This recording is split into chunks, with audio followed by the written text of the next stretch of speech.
আপনার কি প্রায় বুক জ্বালা করে? এটা জিইআরডি হতে পারে। জিইআরডি অথবা গ্যাস্ট্রোএসোফেজাল রিফ্লাক্স ডিজিজ। এই রোগটা কখন হয়?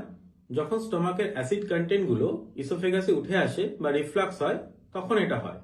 এর কমন সিমটম কি কি? হার্টবার্ন বা বুক জ্বালা করা, চেস্ট ডিসকমফর্ট বা বুকে একটা অস্বস্তি, গা গোলানি, ক্রনিক কাফ বা persistent cough, throat irritation, etcetera. Risk factor গুলো কি কি? এটা মোস্টলি লাইফস্টাইল রিলেটেড ডিসঅর্ডার।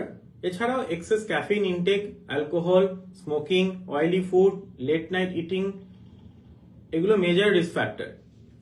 কিছু সিম্পল লাইফস্টাইল চেঞ্জেস আনলে সিমটমগুলো অনেকটা কন্ট্রোল করা যায়। যেমন আমাদের খাদ্যাভ্যাসে অনেকটা পরিবর্তন আনতে হবে।